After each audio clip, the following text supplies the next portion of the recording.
करने वाले हैं, जो कि एक ड्रामा सीरीज होने के साथ साथ कोरियन माइथोलॉजी पर बेस्ड है, जिसमें हम नाइन टेल फॉक्स के बारे में जानने वाले हैं। अगर बात करें नाइन टेल फॉक्स की, तो ये एक माइथोलॉजिकल कैरेक्टर है जो कि कोरिया के साथ चाइना और जापान में काफी फेमस है। जैसे कि हमारे यहाँ पर कुछ इच्छाधारी नागिन पर बहुत ही ज्यादा सीरीज बन जाती हैं, वैसे ही नाइन टेल फॉक्स पर भी कोरिया एंड चाइना में बहुत सारी अच्छी सीरीज बनती हैं। माइथोलॉजिकल कैरेक्टर होने की वजह से कुछ मिथ्स के अनुसार नाइन टेल फॉक्स बुरे और अच्छे दोनों हो सकते हैं। माना जाता है कि नाइन टेल फॉक्स की टेल उनके जन्म के हर 100 साल के बाद में आती रहती है, और जब वो 1000 साल की हो जाते हैं तो उनकी पावर एक गॉड की तरह ही हो जाती है, जिससे कि वो धरती से स्वर्ग तक ट्रैवल कर सकते हैं। तो फिर चलिए दोस्तों, फटाक से सीरीज की स्टार्टिंग करते हैं, कहानी की ओर बढ़ते हैं। और शुरू में हमें बताया जाता है कि जब एक नाइन टेल फॉक्स 100 साल का हो जाता है तो वो किसी भी इंसान का रूप ले सकता है, और 1000 ईयर होने पर उसकी शक्तियाँ इतनी ज्यादा बढ़ जाती हैं कि वो हजारों किलोमीटर दूर की चीजों को भी देख सकता है। फिर आगे हम एक फैमिली को कार में देखते हैं, जिसमें एक छोटी सी बच्ची जिया थी, और आज जिया का बर्थडे था और उसे इसकी मॉम की तरफ से गिफ्ट मिलता है, जिसमें एक खिलौना था। उसे देखकर वो बहुत ही ज्यादा खुश हो जाती है, लेकिन तभी उनकी गाड़ी का एक भयानक एक्सीडेंट हो जाता है।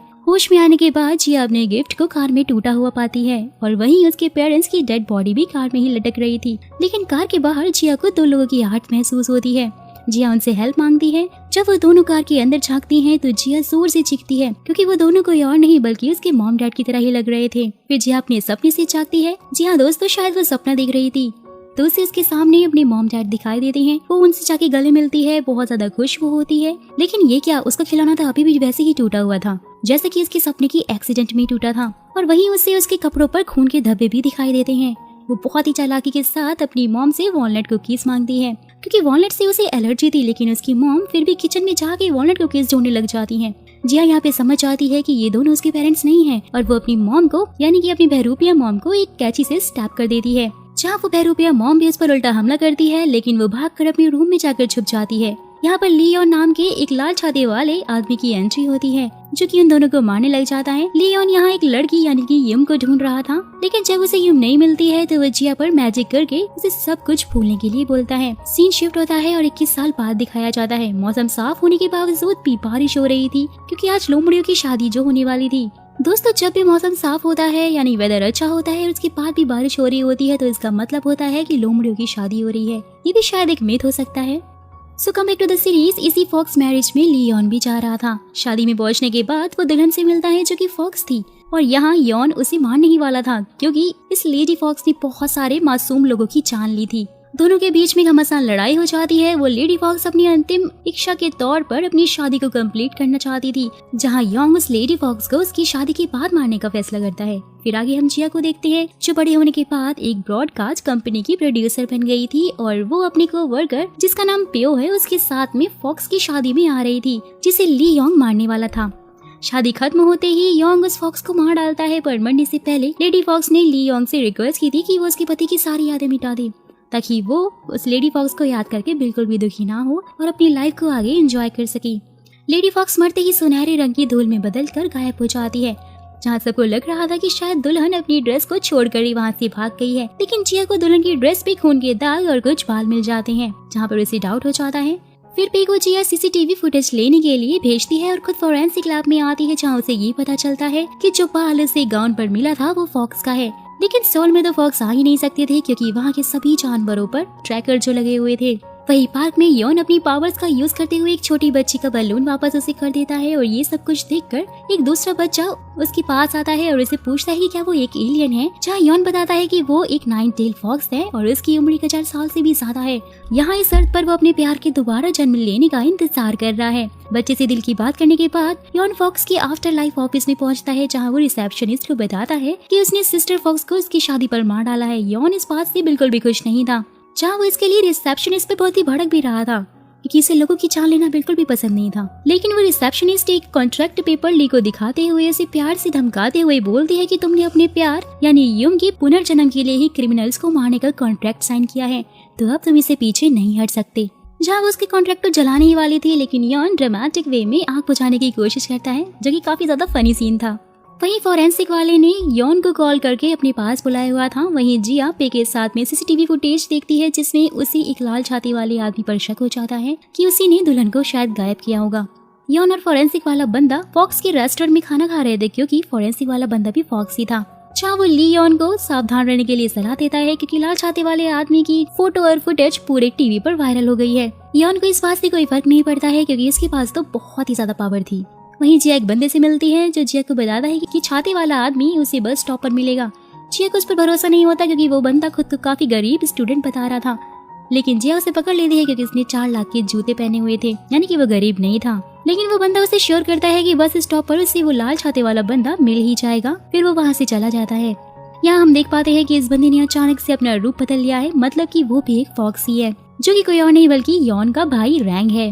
क्योंकि उनके बीच के रिश्ते कुछ अच्छे नहीं हैं और फिर भी रैंग अपने भाई ली योंग को मिलने के लिए बुलाता है। रात में जिया बस स्टॉप पर बस का वेट ही कर रही होती है कि तभी एक शराबी बूढ़ा जिया को उस बस पे चढ़ने से रोक देता है। या उसके सामने से निकलकर बस में जाकर बैठ जाता है और जिया उस बूढ़े आदमी को अपने कंधे पे टांग कर उसे घर तक छोड़ने के लिए जाती है, लेकिन सामने से आ रही टैक्सी को रुकवाते ही वो बूढ़ा आदमी अचानक से गायब हो जाता है।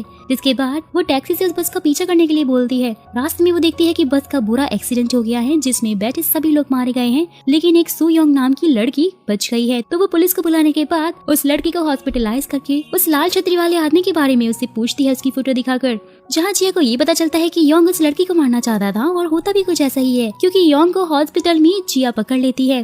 वो उसके बारे में पूछताछ करके उसका फिंगरप्रिंट लेने की कोशिश करती है, लेकिन योंग तो बहुत ही चालाक था। वो उसके एक भी सवाल का जवाब नहीं देता और ना ही उसे फिंगरप्रिंट लेने देता है। लेकिन जिया अपनी ही चालाकी दिखाती है, अपना बैग उसकी तरफ फेंकती है जिसे वो पकड़ लेता है और इस तरह से जिया को योंग के फिंगरप्रिंट्स भी मिल जाते हैं। यहाँ एक बात और साफ हो जाती है क्योंकि योंग को याद था कि जिया की जान उसने बचपन में बचाई थी। फिर उस लड़की को जिया अपने घर में ले जाती है क्योंकि उसे वहाँ पर हॉस्पिटल में डर लग रहा था। नेक्स्ट योंग उस लड़की से मिलने आता है तो नर्स उसे एक लेटर देती है।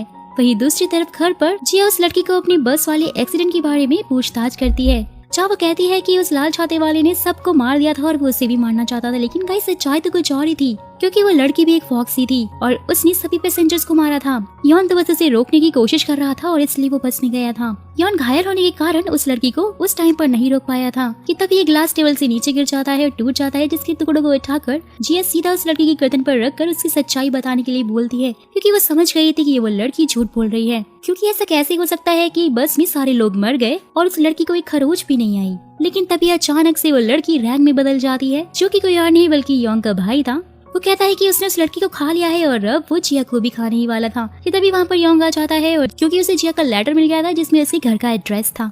फिर दोनों भाई यहाँ पर लड़ने लग जाते हैं जिसमें रैंग हार जाता है और वो अपने भाई को 1 महीने के अंदर योंग को ढूंढने के लिए बोलता है, नहीं तो वो जिया को मार देगा। जाने से पहले योंग जिया पर मैजिक करके उसे सब कुछ भुला देता है, लेकिन जिया उसने तो अपने घर में कैमरा फिट करवा रखा था जिसको देखकर उसे सब याद आ जाता है। स्वैग और दिमाग देख रहे हो इस लड़की का।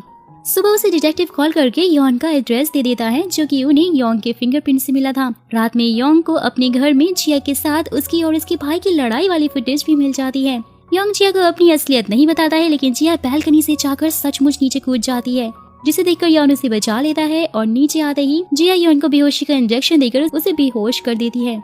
मतलब सोचो कि लड़की ने अपनी जान की बाजी लगा दी सिर्फ सच जाने के लिए। ओह यार ये कितनी औसम है यार इतने सारे टर्न एंड ट्विस्ट तो मैंने आज तक किसी भी लव ड्रामा सीरीज में देखे ही नहीं है।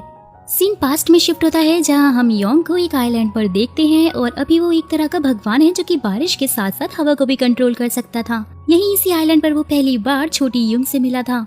जब युम बड़ी हुई तो उनमें गहरा प्यार हो गया था, पर अचानक एक दिन युम की मृत्यु हो गई थी। और लेकिन जब युम की आत्मा नाव पर बैठकर स्वर्ग जा रही थी तो ली योंग ने उस नाव को रोक लिया था, लेकिन वो जानता था कि उसे युम को जाने देना होगा, वो उसे नहीं रोक सकता है। सो इसलिए उसने युम के मुंह में एक जादुई बीज डाला था और उसे दोबारा से जन्म लेने के लिए बोला था। वक्त के बीतने के साथ योन युम को ढूंढता रहा, लेकिन उसे अभी तक युम नहीं मिली है और सालों बीत गए हैं, यानी कि वो अपने प्यार का दोबारा से धरती पर जन्म लेने का इंतजार ही कर रहा है। योन को होश जिया के घर पर आता है तो जिया ली योन को धमकाकर उसको उसके पेरेंट्स को ढूंढने के लिए कहती है, क्योंकि वो भी जान गई थी कि 21 साल पहले जब उसके पेरेंट्स गायब हुए थे तो योन भी वहीं पर था।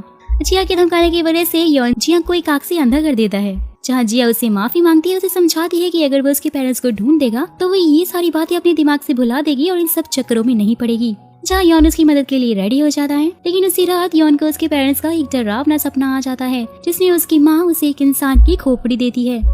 वहीं आफ्टर लाइफ के ऑफिस में ली योंग को रिसेप्शनिस्ट से पता चलता है कि युम का पुनर्जन्म लड़के के रूप में भी हो सकता है। लेकिन गाइस युम को तो यहाँ पे जेंडर से कोई मतलब ही नहीं था, उसे बस ये डर था कि युम अपने बुढ़ापे में उससे ना मिले, क्योंकि अगर ऐसा हुआ तो यम जल्दी ही मर जाएगी और यून के साथ ज्यादा समय वो नहीं बिता पाएगी। फिर जिया के साथ उसके कोवर्कर प्यो को भी डरावने सपने आ रहे थे और वहीं योन जिया को बताता है कि जिया के पेरेंट्स जिंदा हैं क्योंकि उसके पेरेंट्स का नाम मरने वाले इंसानों के लिस्ट में नहीं है। वहीं प्यो की मां मर जाती है और उसका डरावना सपना सच हो जाता है। जिया ली योन को उसके पेरेंट्स को ढूंढने के लिए मना लेती है, लेकिन वो ऑफिस में अपना सामान लेने के लिए जाती है तो उसका सामना एक अर्बन लेजेंड बुल्गासारी से हो जाता है, जहाँ योन एक बार फिर से उसकी जान बचा लेता है।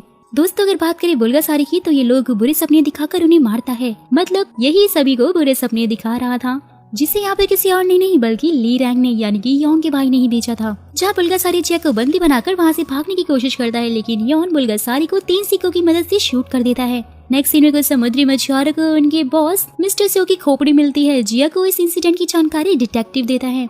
ली रैंग का भी इनमें कहीं न कहीं हाथ है, क्योंकि हम यहाँ पर मिस्टर सियो की बेटी के साथ में उसे देखते हैं। ली योंग ने बुल्गासारी को अपने फ्रिज में बंद करके रखा हुआ था, सो इसलिए वो उसे उसके भाई यानी कि रैंग का पता बता ही देता है कि वो कहाँ पर छुपा है। दोनों भाई मिलते हैं और हमें पता चलता है कि ली रैंग योंग से नफरत क्यों करता है। वो उससे नफरत इसलिए करता है दोस्तों क्योंकि योंग ने अपने प्यार यानी यम के लिए अपनी पोजीशन छोड़ दी थी, जिससे कि ली रैंग की जिंदगी भी खराब हो गई थी और इस वजह से रैंग योंग को बहुत ज्यादा परेशान कर रहा था।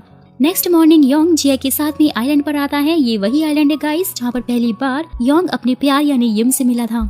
जिया मिस्टर सियो की बेटी का इंटरव्यू लेती है और जब वो गांव के लोगों से बात करने की कोशिश करती है तो सब डरकर भागने लग जाते हैं। दोनों को जंगल में गार्डियन ट्री की आत्मा मिलती है, जहाँ उन्हें पता चलता है कि कोरियन वॉर के बाद एक आंधी आई थी जो अपने साथ गाँव की सारी आत्मा को अपने साथ में ले गई। तो उसे कुछ भी पता नहीं है कि गाँव में क्या चल रहा है। जहाँ जिया एक पेड़ से बंधी रस्सी को काट कर उस बच्चे की आत्मा को आजाद कर देती है। वहीं जिया को पता चलता है कि आइलैंड पर उसके पेरेंट्स भी आ चुके हैं।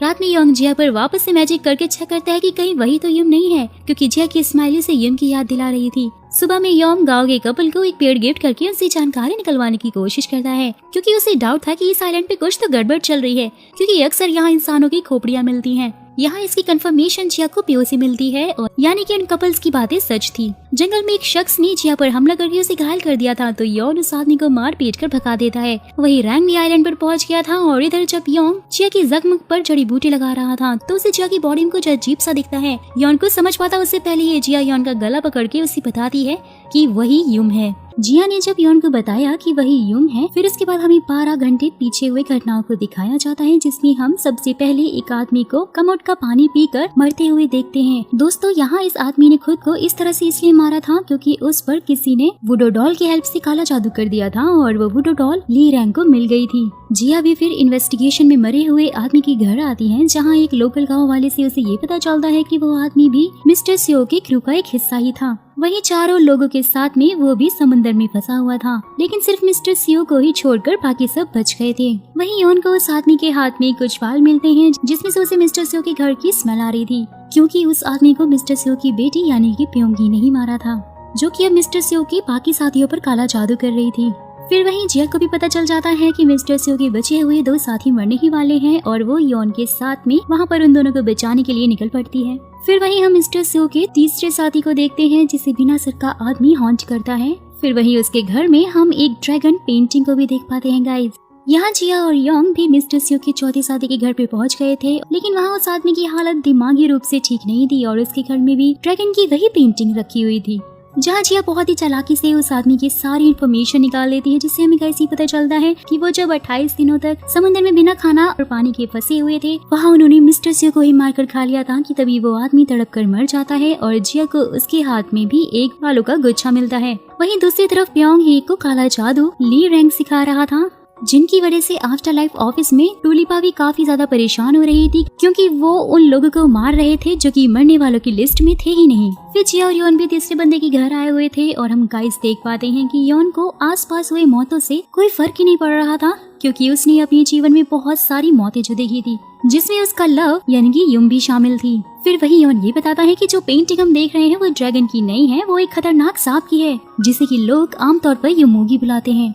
वहीं ली रैंग जंगल में एक विच से मिलता है, जिसके साथ मिलकर वो एक कुएं में कैद युमोगी को जिंदा करना चाहता था। देन गेस व्हाट, वहाँ उस युमोगी को कुएं में ली योंग ने ही कैद किया था, जब वो इस आइलैंड का मास्टर हुआ करता था। लेकिन विच के अनुसार युमोगी को आजाद करने के लिए उन्हें किसी खास इंसान की बलि देनी होगी, मतलब कि जिया फिर से मुसीबत में पड़ने वाली थी। लेकिन यहाँ इस बात का अंदेशा योन को हो ही जाता है और वो जिया को आइलैंड से निकलने के लिए बोलता है, पर जिया मना कर देती है वहीं दूसरी तरफ रैंक से हमें ये पता चलता है कि ली योंग उससे बहुत ज्यादा प्यार करता था, लेकिन बहुत पहले योंग ने ली रैंक के पेट को फाड़कर उसे लगभग मार ही डाला था। बट समहाउ ली रैंक बच गया था और तब से वो ली योंग को मारना चाहता था। ली योंग ने रैंक के साथ में ऐसा क्यों किया था गाइस, ये हमें आगे वीडियो में पता है, बस चल ही जाएगा। फिर वहीं दूसरी तरफ हम योंग और टलूपा की बातों से समझ पाते हैं कि मूगी को योंग ने युम के चक्कर में ही मारा था। वहीं जिया ली रैंक से मिलती है, जो कि अभी प्योंगी के रूप में बैठा हुआ था, लेकिन उसके भ्रम को जिया हर बार पकड़ ही लेती है। जिया समझ आती है कि ली रैंक ने ही मिस्टर सियो के साथियों को ही मारा है। योन ने शॉपकीपर से उस युमोगी के पेंटिंग का राज उगलवा ही लिया था और जान लिया था कि विच ने ही सभी के घर में ये पेंटिंग दी है। साथ ही उसे ये भी पता चल जाता है कि उसका भाई यानी कि ली रैंक प्योही के घर गया हुआ है। फिर वो भागकर उसके घर जाता है, लेकिन तब तक रैंक वहाँ से जा चुका था। वहीं दूसरी तरफ ऑफिस के कैंटीन में टलूपा और शिनजू फॉरेन से आई हुई नई फॉक्स की यूरी पर नजर रखे हुए थे, क्योंकि वो भी ली रैंक की साथी हुआ करती थी। यहाँ जिया को युम के बारे में पता चल जाता है कि युम का दिल युम के प्यार में जल रहा है, साथ ही वो सदियों से अपने प्यार के पुनर्जन्म का इंतजार जो कर रहा है। वहीं यूरी ने एक किस और बंदूक के दम पर शिनजू से उसकी जादुई लोकेशन छीन ली थी। शिनजू अपनी मदद के लिए योन को कॉल करता है, लेकिन फिर योन उसे यूरी से लड़ने के लिए बोलता है। वहीं योन एक टूटे हुए पेड़ की टहनी को अपनी मैजिक से ठीक करके आगे बढ़ रहा होता है। विच ने भी अपना रिचुअल चालू कर दिया था और इधर जिया को जेवन से ये पता चलता है कि इन सब मौतों की तरह पहले भी 4 बार ऐसा हादसा हो गया है, जिसमें मरने वाले लोगों में सिर्फ औरतें ही शामिल थी। जहां इन हादसों की डेट्स को जिया लूना कैलेंडर पर रिसर्च करती है, तो उसे ये पता चलता है कि सारे हादसे साल के एक ही दिन यानी कि 15 जुलाई को ही होते हैं, जो कि गाइस आज है। वहीं फिर जिया के पास तीसरा सर्वाइवल आता है, जिसे हमने पिछले वीडियो के लास्ट में देखा था, जो कि जिया को घायल करके वहाँ से भाग गया था। योन यहाँ पे पूरी तरह से शॉक्ड था, क्योंकि जिया ने उसे अभी ही बताया था कि वही युम है, लेकिन तभी जिया नॉर्मल हो जाती है और योन समझ आता है कि ली रैंक उसकी मजे ले रहा है, क्योंकि ली रैंक उनके पास में ही खड़ा हुआ था। फिर क्या था, दोनों भाइयों में लड़ाई होती है और जिया वहाँ से भागते हुए एक झोपड़ी में आती है, तो उसे वहाँ पर विच मिल जाती है। विच की बातों से जिया को उस पर शक हो जाता है और वह विच के द्वारा दी गई चाय नहीं पीती है, लेकिन स्टिल जिया बेहोश हो जाती है, क्योंकि विच की अगरबत्ती में बेहोश करने वाला केमिकल जो मिला हुआ था। साला सब के सब स्मार्ट है यहाँ पे। यहाँ ली रैंक योन को बता देता है कि ब्रो, जिया की जान जाने ही वाली है, अगर बचा सकते हो तो उसे बचा लो। योन रात होने का इंतजार करता है और जंगल को उसे जिया तक ले जाने का आदेश देता है, लेकिन कुछ भी नहीं होता कि तभी जिस पेड़ को योन ने ठीक किया था, वो पेड़ कुछ भंवरों को योन के पास भेजता है, जिसका पीछा करके योन जिया और विच के पास में आखिरकार पहुंच ही जाता है। लेकिन स्टिल वो जिया तक नहीं पहुंच पाया था, क्योंकि विच ने अपने जादू से चारों ओर घेरा बनाकर जो रखा हुआ था। योन अपनी पावर का यूज करके वहाँ बारिश करवा देता है, लेकिन वहाँ विच के ऊपर बिजली गिराकर वो उसे मार देता है। जिया उस कुएं में गिरने ही वाली थी, लेकिन योन उसे बचाकर अपनी गोद में उठाकर वहाँ से ले जाता है। पर गाइस हम देख पाते हैं कि जिया का खून उस कुएं में बारिश के पानी के साथ अंदर चला गया था। वहीं दूसरी तरफ योन शिनजू को बता देता है कि उसे ऐसा लगता है कि जिया ही युम का पुनर्जन्म है। रात में शराब पीते हुए जिया योन को उसकी जान बचाने के लिए थैंक्स बोलकर उसे वादा करती है कि मौका मिलने पर वो उसकी जान जरूर बचाएगी। यहाँ पर जिया की बातें सुनकर योन को युम की याद आने लग जाती है। वहीं आधी रात को हम पूरे गांव के लोगों को कुएं के पास देखते हैं, जहाँ पर हमें एक छोटे बच्चे की रोने की आवाजें सुनाई देती है, मतलब कि युमोगी का दोबारा जन्म हो चुका था। फिर क्या उस बच्चे को ली रैंक किसी को दे देता है। वहीं मॉर्निंग में जिया और योन को पूरा गांव खाली मिलता है, लेकिन उन गांव वालों के घर के सामान वैसे के वैसे ही रखे थे, मतलब कि वो लोग कहीं गए नहीं थे, बल्कि गायब कर दिए गए थे। दोनों लोग समझ जाते हैं कि इस गांव में कुछ तो सुपरनैचुरल चीजें हो रही हैं, जहां जिया अपने डिटेक्टिव दोस्त को कॉल करके सारी सिचुएशन को समझा देती है। दोनों को एक गेट मिलता है, जिसे विच ने बम्बू के ऊपर सफेद कपड़ा बांधकर